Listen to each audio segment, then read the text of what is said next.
we're 6-0. We have to have the thirst to want to be like a machine and just try to destroy everything. I think we need to play angry. Definitely excited to play in front of our fans. What do you expect the crowd to be like in Utah? I got loyalty inside my DNA. Loyalty got war and peace inside my DNA. I got power, poison, pain, and joy inside my DNA. I got hustle, though, ambition, flow inside my DNA. Right away, I want to give Za a shout out, man. His energy in the beginning of both halves was huge. You see the offensive rebound, Steph, a quick little backdoor cut, finished on the other side. But, you know, the game was off to a slow Utah-like pace. Excuse the footage here. But there's the lob, offensive rebound, and then the fat floater from Boris Diaw, who was definitely more aggressive early on in this game. Back to the crispy. KD came out blazing. They said he got up extra shots, and he trusts the process and was confident because he knew he put in the work.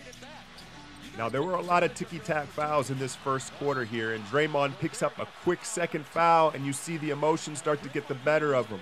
Steph's going to come over and try and control it a little bit, but he gets pulled early. And now, obviously, Draymond's kept it in control this postseason thus far.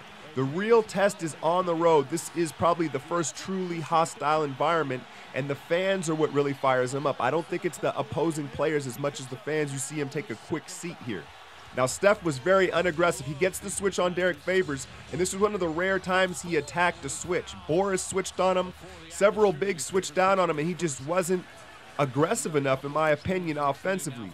And then here's just some overpassing. Livingston's got to finish this at the rim. Overpasses out to Iguodala, and it ends up in us not even getting a shot. Livingston chips up the thumb. More on that later. And then we see KD gets the young Brazilian switched out on him.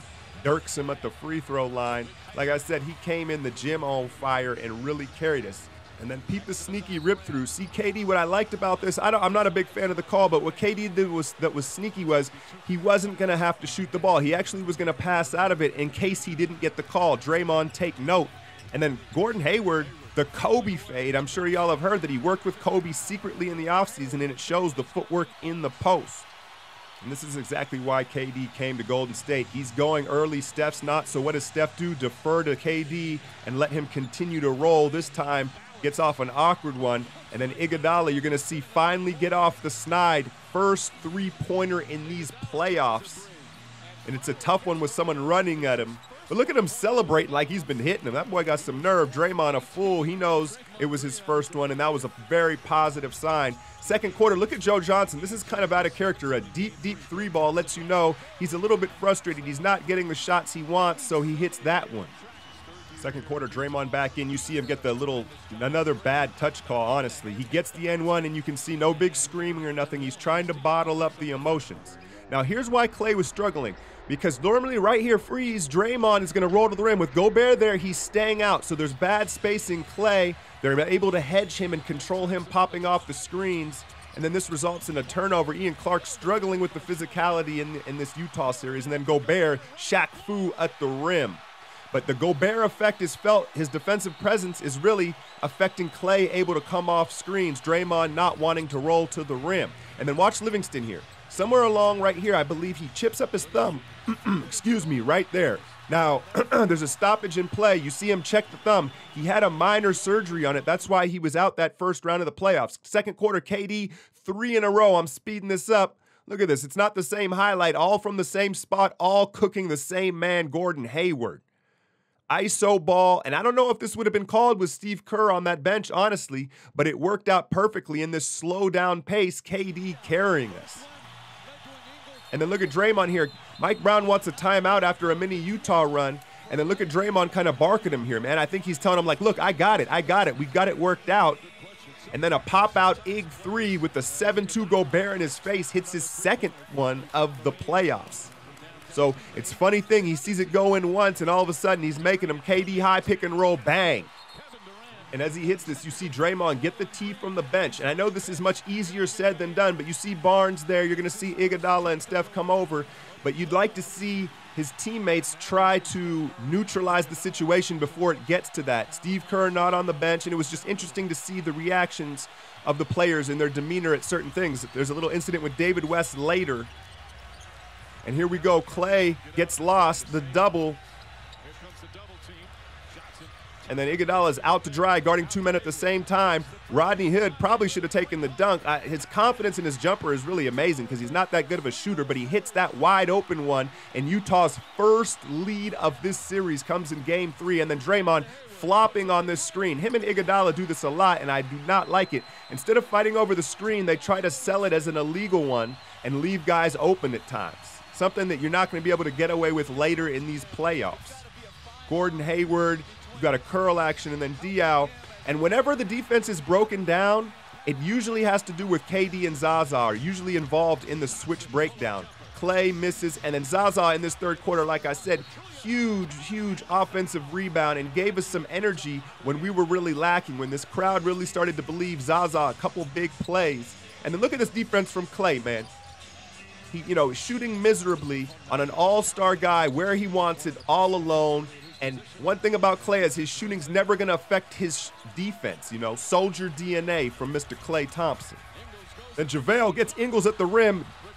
Mike Brown, definitely a bigger fan of JaVale than Steve Kerr was. And Steph, finally, look at the exasperation as he kneels over. Is like, damn, I can't believe I made one. And then Dre, this is just something you can't teach, the timing as he slows down and times out the lob perfectly for Iguodala to end the third quarter.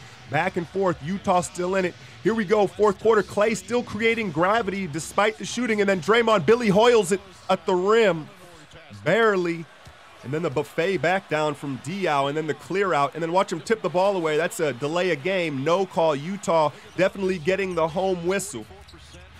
Here we go, newfound gravity for Gobert. The way he has played, they leave the shooter. Ingles ties the game with 7 minutes left in Utah. In comes JaVale. Now take a look at David West here. He's not pleased with this substitution, kind of looking down at Mike Brown, and I don't know if he does that if Steve Kerr's on that bench, so it's interesting to see these small details. McGee comes in and then does a nice hard foul here on Gobert, who well-deserved crackdown across that, not letting him get anything easy the way he shoots free throws. Then KD plays red light, green light with him all the way to the rim. Sick hesitation. Quinn Snyder feeling it starting to slip away. And now Steph decides to join the party, hits his second one, and this Utah crowd all of a sudden real quiet. Now KD pulls up on him. It's just not fair. The longest defender in the league, and he elevates and shoots. And Quinn again trying to stop the bleeding as KD rhythm hops all over the floor in Utah. This time he makes the tower lean for it. It doesn't matter. And now I love this. Watch KD and Gobert here. Look at the shove and then the retaliation. But more importantly, watch David West in the corner. He's like, hell yeah, KD. Get that sucker, right? So, Gobert does a lot of shoving. He extends the arm and does a lot of pushing, and KD had enough of it. Gobert extra frustrated because he had been getting cooked on that switch on the pick and roll. But I love seeing the aggression from KD. Even Mike Brown daps him up like, that's right. There's a certain code. You can't let people continue to do that to you. That's how you get punked, and that's how you get a soft label. So KD letting him know, I'm not about that, and I know you ain't about that life. So as the game's slipping away, KD rolling. How about he hits the banker and then hits him with the Jordan shoulder shrug in Utah. 38 points and 13 rebounds in 39 minutes for KD. While Klay only gives us 6, Iguodala quietly maybe his best playoff performance off the bench as the Warriors go up 3-0.